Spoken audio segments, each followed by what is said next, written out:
Hello, good morning everyone. आज हम लोग इंडिया और वर्ल्ड से रिलेटेड बहुत ही इंपॉर्टेंट टॉपिक को समझने वाले हैं। सारी दुनिया का फोकस हम देख रहे हैं आजकल इलेक्ट्रिक व्हीकल्स या इलेक्ट्रिक मोबिलिटी की तरफ जा रहा है। तो आज हम देखेंगे कि ये इलेक्ट्रिक मोबिलिटी होती क्या है, इलेक्ट्रिक व्हीकल्स कैसे बनते हैं, उनके टाइप्स क्या है और इंडिया में इसका स्टेटस क्या है, उसके क्या फायदे क्या नुकसान है और इंडिया में क्या इसके फ्यूचर प्रोस्पेक्ट्स हैं, वो हम जानेंगे इलेक्ट्रिक व्हीकल्स के बारे में। अभी कुछ ईयर से आप देखोगे गवर्नमेंट काफी फोकस कर रही है कि हम इलेक्ट्रिक की तरफ जाएं, वो ग्रीन की तरफ जाएं, ताकि हमारा जो एनवायरमेंट है, क्लाइमेट है, वो ज्यादा पॉल्यूट ना हो। आपने सुना होगा क्लाइमेट चेंज हो रहा है, ग्लोबल वार्मिंग हो रहा है। इसका मेजर कारण सबसे ज्यादा जो हमें दिखता है इंडस्ट्री, एक तो इंडस्ट्री फैक्ट्रीज जो चलती हैं, वहां से गैसेस एमिशंस निकलते हैं। दूसरा जो मेजर कंट्रीब्यूटिंग फैक्टर है ग्लोबल वार्मिंग का, वो हमारे ग्रीन हाउस गैसेज है, जो हमारे व्हीकुलर एमिशन, जो हमारी गाड़ियां चलती हैं, ट्रक्स चलते हैं इतने लंबे लंबे समय तक, उनसे क्या है बहुत सारे टेल पाइप से क्या है बहुत ज्यादा तरीके की गैसेस निकलती हैं जो हमारे एनवायरमेंट को पॉल्यूट कर रही हैं और हमारे अर्थ धरती के टेम्परेचर को क्या है वो बढ़ा रही हैं। तो गवर्नमेंट का फोकस क्या हो गया है, शिफ्ट टुवर्ड्स दी ईवीज। ठीक है, इसके लिए गवर्नमेंट क्या काफी इनिशिएटिव्स चला रही है। तो आज हम देखेंगे कि ईवीज होते क्या है, इलेक्ट्रिक मोबिलिटी होती क्या है। अब ईवी मतलब इलेक्ट्रिक मोबिलिटी, ये क्या होते हैं, इसमें जैसे यूजुअली हम देखते हैं कि जो हमारे कार्स होते हैं, जो व्हीकल्स होते हैं, उसके अंदर ईसी इंजन होता है, आईसी इंजन होता है, मतलब इंटरनल कंबशन इंजन होता है, इंटरनल कंबशन इंजन होता है। बट यहाँ पे क्या होगा, हमारी बैटरी से जो हमारी गाड़ियां चलेंगी, इसमें वो प्रोपल्शन क्या होगा, हमारा इलेक्ट्रिक प्रोपल्शन से हमारी पार्शली हो सकती है या फुल्ली हो सकती है। तो ये दो तरीके, जो ट्रेडिशनली तरीके से जो गाड़ियां चल रही है, कन्वेंशनल तरीके से जो हम पेट्रोल डीजल पे गाड़ियां चला रहे हैं, वो इंजन का उपयोग करती है, जिनमें पेट्रोल आप डालते हो, पर वो ना यूज करके हम क्या है बैटरी से चार्ज करेंगे और उसमें क्या है इलेक्ट्रिक प्रोपल्शन का यूज किया जा रहा है। साथ ही साथ क्या है, अब हम देखते हैं जैसे जो हमारी गाड़ियां उसके टेल से, जैसे पीछे से आप देखो बहुत सारा धुआं निकलता है, बट इलेक्ट्रिक व्हीकल्स में क्या होगा, आपने ई रिक्शास देखे होंगे, ऑटोज देखे होंगे, उनसे कोई धुआं नहीं निकलता। तो सबसे बड़ा बेनिफिट जो होता है हमारे एनवायरमेंट के लिए इलेक्ट्रिक व्हीकल्स में, कि वो कोई एमिशंस नहीं निकालती हैं जब वो बर्न होती है, जब वो चलती हैं। वो किससे चल रही है, इलेक्ट्रिसिटी से चल रही है, उनको चार्ज किया जाता है, उनकी बैटरी होती है, इंटरनल कंबशन की जगह वहां पे बैटरी होती है, और बैटरी क्या है, कोई भी पॉल्यूटिंग एजेंट नहीं क्रिएट करता है, जैसे carbon monoxide, sulphur, nitrous oxide, ये सारे बहुत सारे केमिकल्स निकलते हैं। सबसे बड़ा बेनिफिट यही होता है हमारे इलेक्ट्रिक व्हीकल्स में कि कोई पॉल्यूटिंग एजेंट नहीं निकलता। और मेजर डिफरेंस कहां पे आता है कि type of engine that we are using, हम इंजन इंटरनल कंबशन आईसी का ना यूज करके हम क्या यहाँ पे इलेक्ट्रिक प्रोपल्शन का यूज कर रहे हैं। ठीक है, साथ ही साथ इलेक्ट्रिक व्हीकल्स में आप देखोगे कोई फ्यूल टैंक नहीं होता, यहाँ पे क्या है कोई फ्यूल पंप या फ्यूल टैंक या फ्यूल लाइन की जरूरत नहीं पड़ती, तो वो सारा सिस्टम हमारे इलेक्ट्रिक व्हीकल से हटा दिया जाता है। एक बार हम नजर डालेंगे कि हमारे जो इलेक्ट्रिक व्हीकल्स हैं उनके टाइप्स क्या है, कितने कितने तरीके से आते हैं। तो इसको मेजरली 4 टाइप्स में डिवाइड किया गया है।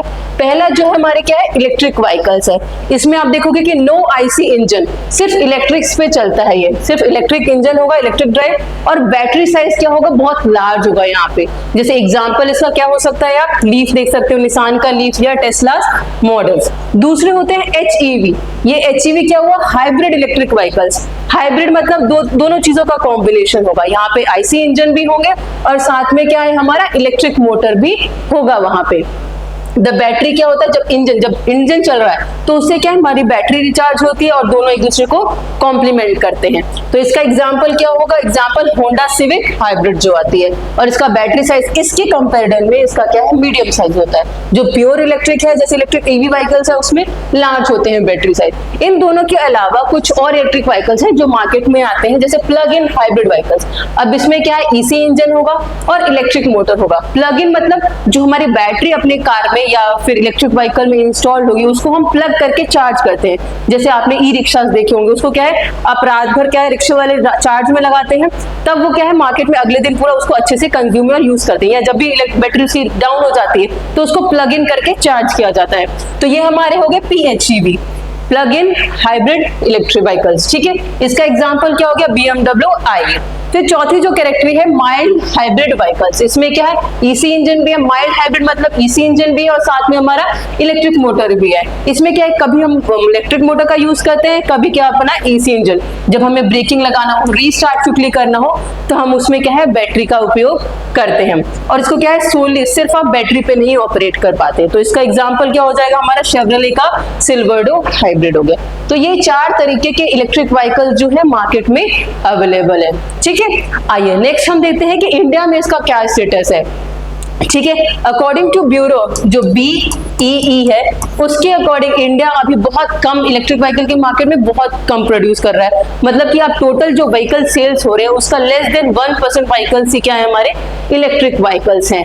पर गवर्नमेंट ने इनिशिएटिव ले रहा है, इसी चीज को इनिशिएटिव बनाने के लिए इसको प्रमोट किया जा रहा है। ठीक है, साथ ही साथ जो हमारे कन्वेंशन व्हीकल्स हैं उसमें आप देखोगे कि सिर्फ 0.4 मिलियन ही क्या है, हमारे 0.4 मिलियन ही क्या हमारे 2 व्हीकल्स इलेक्ट्रिक व्हीकल्स है, और कुछ ही हैं, कुछ 1000 ही है जो हमारे इलेक्ट्रिक कार्स जो है अभी लोग या क्या है यूज कर रहे हैं अभी लार्ज स्केल्स में।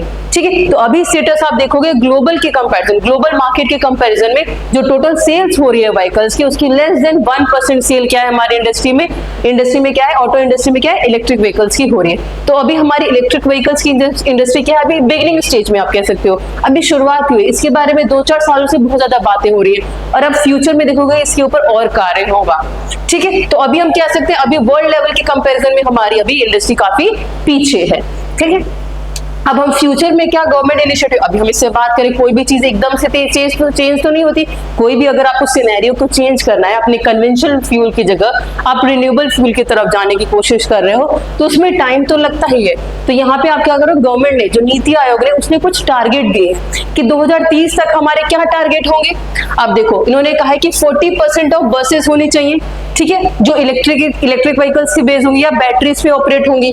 30% of private cars, 70% of commercial vehicles और 80% फॉर द 2 व्हीलर्स बाय 2030। तो ये नीति आयोग ने रिपोर्ट में इंडियन गवर्नमेंट का एम रखा है कि हम एम क्या करते हैं, अपने जो कमर्शियल व्हीकल्स हैं, प्राइवेट व्हीकल्स हैं या 2 व्हीलर्स हैं, उनका कितना क्या परसेंटेज होगा, ये 2030 तक का टाइम टारगेट है।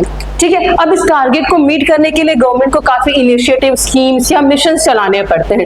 तो ये सारे स्कीम्स क्या है, आपके प्रीलिम्स पर्सपेक्टिव से भी इंपॉर्टेंट हो और मेंस में भी आपको ये पॉइंट्स लिखने होते हैं। तो इसलिए मैंने इनको एक जगह पे क्यूमुलेटिवली लिख रखा है। पहला स्कीम क्या है, इलेक्ट्रिक व्हीकल पॉलिसी 2004 में, अभी 2024 में लॉन्च हुई है। दूसरी है faster adoption and manufacturing of electric vehicles का फेज 1 स्कीम भी आया था, जो काफी अच्छा रहा, उससे काफी पॉजिटिव रिजल्ट आए, इसीलिए उसका फेज 2 स्टार्ट किया गया है। फिर आया था हमारा national electric mobility mission NEMMPP। फिर गवर्नमेंट क्या चला रही है, national mission on transforming mobility and battery storage. अब आप देख रहे हो कि जैसे इलेक्ट्रिक व्हीकल चला रहे हैं तो उसमें बैटरी का बहुत इंपॉर्टेंट रोल है, तो उसके लिए भी गवर्नमेंट क्या है, नेशनल मिशन चला रही है। फिर production linked incentive PLI scheme, ये बहुत ही इंपॉर्टेंट है, मैन्युफैक्चरिंग सेक्टर के से रिलेटेड स्कीम है, जिसका उपयोग हम इलेक्ट्रिक सेक्शन में भी यूज कर रहे हैं अपनी बैटरीज वगैरह बनाने के लिए, इलेक्ट्रिक व्हीकल्स बनाने के लिए।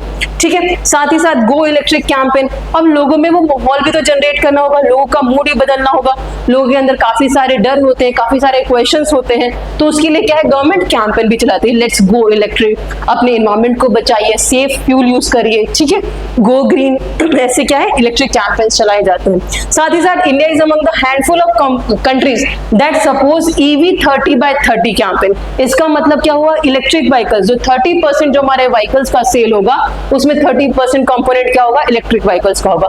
और ये टारगेट आपको कब तक अचीव करना है, हमारा 2030 तक, कि जितने भी हमारे सेल्स हैं उसका 30% क्या है, हमारे इलेक्ट्रिक व्हीकल्स का सेल हो। तो इन सब इसको अकोमोडेट करने के लिए, इस मिशन को अकम्प्लिश करने के लिए गवर्नमेंट क्या है, ये स्कीम्स चला रही है। अब देखते हैं इसके फायदे क्या है। अब हम इलेक्ट्रिक व्हीकल्स की बात करें तो उसके फायदे नुकसान दोनों पहलू होते हैं। तो सबसे पहले हम फायदे देखते हैं। ये कॉस्ट इफेक्टिव है, अभी तो नहीं, रिसेंट ईयर में तो मैं नहीं कह सकती कि इंडिया भी डेवलपिंग कंट्री है, बट बाहर के देशों के लिए ये कह सकते हो कि कॉस्ट इफेक्टिव, धीरे धीरे इसकी टेक्नोलॉजी डेवलप होगी, कॉस्ट ऑफ प्रोडक्शन रिड्यूस होगा, तो ये काफी कॉस्ट इफेक्टिव मेथड हो सकता है। साथ ही रिड्यूस हार्मफुल गैसेस। अब क्या हमने देखा, इसमें टेल पाइप इमिशन नहीं है कुछ भी, मतलब पीछे से धुआं नहीं निकलता है, तो इसके क्या है, हमारे ग्लोबल वार्मिंग में बिल्कुल कंट्रीब्यूट नहीं करेगा, और एक सेफर मींस ऑफ ट्रांसपोर्टेशन होगा, ठीक है, मोबिलिटी का। फिर है चीपर टू मेंटेन। अब देखोगे गाड़ियों में हमेशा आपको चेकिंग करानी पड़ती है, उसके इंजन में काफी टेक्निकल इश्यूज आ जाते हैं, तो काफी खर्चा लगता है। बट यहाँ पे क्या है, ये सिंपल बैटरी ऑपरेटेड है, तो इसका मेंटेनेंस भी काफी लो है। आपको गाड़ियों को क्या सर्विसिंग में देना पड़ेगा, हर साल 2 साल में आपको सर्विसिंग अच्छे से करानी पड़ती है, महीने में अगर कुछ लिमिट एक्सीड हो जाए चलने की तो आप सर्विस देना पड़ता है, ताकि वो अच्छा माइलेज दे, ठीक है। साथ ही यहाँ पे क्या, चीप मेंटेनेंस और रिड्यूस नॉइस पोल्यूशन। आपने देखा होगा इलेक्ट्रिक व्हीकल से वैसे भी नॉइस कुछ नहीं आती, बाकी अगर ट्रक्स चला रहे हो, ट्रैक्टर्स चला रहे हो, तो उसमें काफी न्यूज आता है। जो डीजल पे चलते हैं तो वो तो और ज्यादा पोल्यूटिंग कंपोनेंट देते हैं, ठीक है। साथ ही एनर्जी इंडिपेंडेंट, अब जैसे आप जानते हो कि इंडिया बहुत ही ज्यादा फॉसिल फ्यूल पे डिपेंडेंट है, पेट्रोल हो गया, कोल हो गया, नेचुरल गैस हो गया, बट ये रिसोर्सेज इंडिया में बहुत कम है, इंडिया का इंपोर्ट बिल बहुत ज्यादा है। तो इंडिया अब अग्रसर है कि हम रिसोर्स एफिशिएंट बने, हम ऐसी एनर्जी की तरफ बढ़े जहां पे हम खुद सेल्फ सफिशिएंट हो, हम खुद इंडिया में उसको जनरेट करें। तो उसके लिए एक ये पॉजिटिव इनिशिएटिव रहेगा।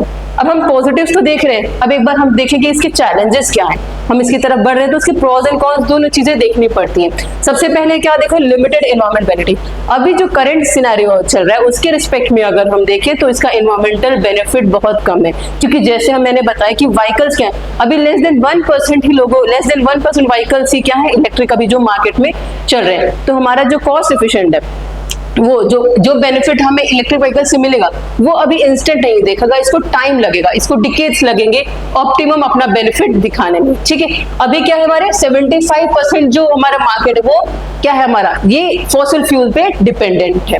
फिर अब बैटरी डिपेंडेंस है, सप्लाई चेन इशू, ये सबसे ज्यादा हिंड्रेंस का बात है, हमारा ड्रॉबैक है हमारी कंट्री के रिस्पेक्ट में कि जो हमें इसमें बैटरीज यूज होती है, लिथियम आयन बैटरीज होती है, या फिर सप्लाई चेन मतलब कि कहाँ में से रॉ मटेरियल आ रहा है, अगर उस चीज को आपको प्रोड्यूस करना है तो उसकी रॉ मटेरियल का सप्लाई चेन होना बहुत इंपॉर्टेंट है। अगर आपके पास वो रिसोर्स है, आपकी कंट्री में वो रिसोर्स है, सारी चीजें मिल रही है, तो वो आपके लिए बहुत ही बड़ा एडवांटेज होता है। बट इस चीज के लिए हम अभी भी क्या है, चाइना पे डिपेंडेंट है। काफी सारी चीजें कमोडिटीज जो बना इलेक्ट्रिक व्हीकल्स बनाने में जो कंपोनेंट्स बनाते हैं हम, उसके लिए हमें क्या है, चाइना पे डिपेंडेंट होता है, ताइवान पे डिपेंडेंट होता है, लिथियम बैटरी, काफी सारी चीजें उसमें यूज होती है जो हम अभी सेल्फ सफिशिएंट नहीं है, ठीक है। तो ये एक ड्रॉबैक है। साथ ही साथ हायर टायर एमिशंस, जो इलेक्ट्रिक व्हीकल्स जो है बड़ी बड़ी गाड़ियां वो हायर होती है, तो उनसे क्या पर्टिकुलेट मैटर निकलता है, टायर एमिशंस उसको कहते हैं, तो वो हमारे लिए एक नेगेटिव पॉइंट है इलेक्ट्रिक व्हीकल। वो कंपैरिजन में आप नॉर्मल व्हीकल, कन्वेंशनल व्हीकल्स को देखोगे तो वो लाइटर होते हैं, इजी टू ड्राइव होते हैं, और इलेक्ट्रिक व्हीकल्स क्या है अभी कंपैरेटिवली हैवी आते हैं, ठीक है।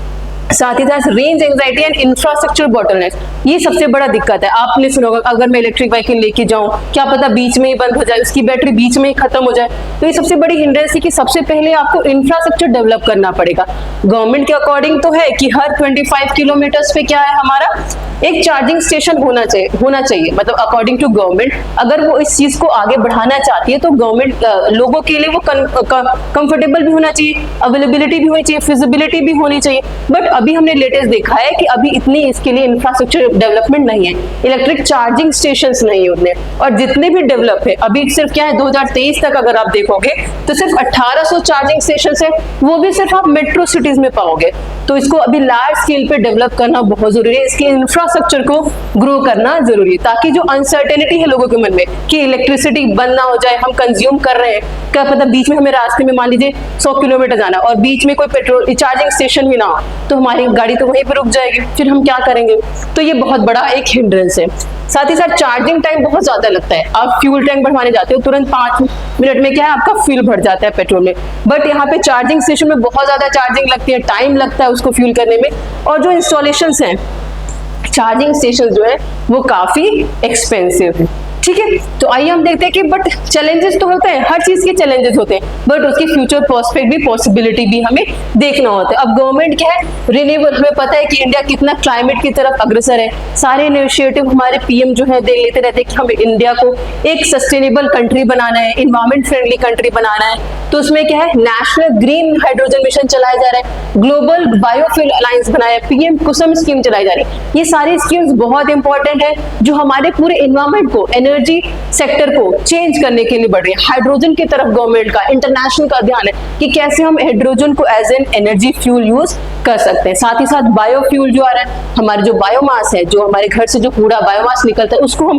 वेस्ट टू एनर्जी की बात की जा रही है कि जो भी वेस्ट निकलता है हमारे क्रॉप से और या फिर हाउस होल्ड या इंडस्ट्री या फैक्ट्रीज या एग्रीकल्चर से, उस वेस्ट को हम एनर्जी में कन्वर्ट करेंगे। साथ ही साथ encouraging the domestic manufacturing, charging क्या है, इंफ्रास्ट्रक्चर को बढ़ाना पड़ेगा, चार्जिंग स्टेशंस बढ़ाने पड़ेंगे। साथ ही साथ क्या है, फेम स्कीम जिसके बारे में बताया कि इसमें इलेक्ट्रिक व्हीकल्स को डेवलप करने की बात की जा रही है, मैन्युफैक्चरिंग की बात कर रही है। तो ये बहुत ही बड़ा इन्वायरमेंट की तरफ बहुत ही बड़ा स्टेप है हमारे गवर्नमेंट का। इसके अलावा ही बैटरी डिस्पोजल, अब आप बैटरी बना रहे हो तो मेजर कम आता है, मान लीजिए बैटरी खराब होगी कुछ सालों में, तो उसको डिस्पोज करने का भी अच्छा तरीका होना चाहिए, क्योंकि उससे क्या है काफी केमिकल्स निकलते हैं। जब बैटरीज खराब हो जाती है उसमें लेड, अजीब अजीब आर्सेनिक टाइप के बहुत सारे केमिकल्स निकलते हैं, तो उसको भी अच्छे से हम क्या करना चाहिए, मॉनिटर करना चाहिए, उसको स्क्रैप अच्छे से करें। तो उसके लिए न्यू व्हीकल पॉलिसी आई है, उसमें बात की गई है 2024 में, और व्हीकल स्क्रैपेज पॉलिसी है। तो इन सब चीजों को ध्यान रखते हुए, इन पॉलिसीज का ध्यान रखते हुए, इनकी अगर अग्रसर काम करते हुए government plus industries plus research and development सारे सेक्टर्स को आके मिलके और लोगों में पॉजिटिव एनवायरनमेंट बनाने के बाद ही हम एक पॉजिटिव इलेक्ट्रिक व्हीकल एनवायरनमेंट की तरफ बढ़ जाएंगे। तभी लोग अग्रसर होंगे कि हाँ इलेक्ट्रिक व्हीकल हमारे लिए कन्वीनियंट है, हम उस पर रिलाय कर सकते हैं। तो होपफुली आपको ये सेक्शन समझ में आया होगा, ये न्यूज समझ में आएगी, इलेक्ट्रिक व्हीकल्स के बारे में सारी जो क्वेरीज होंगी वो क्लियर हो गई होंगी। So thank you and have a good day.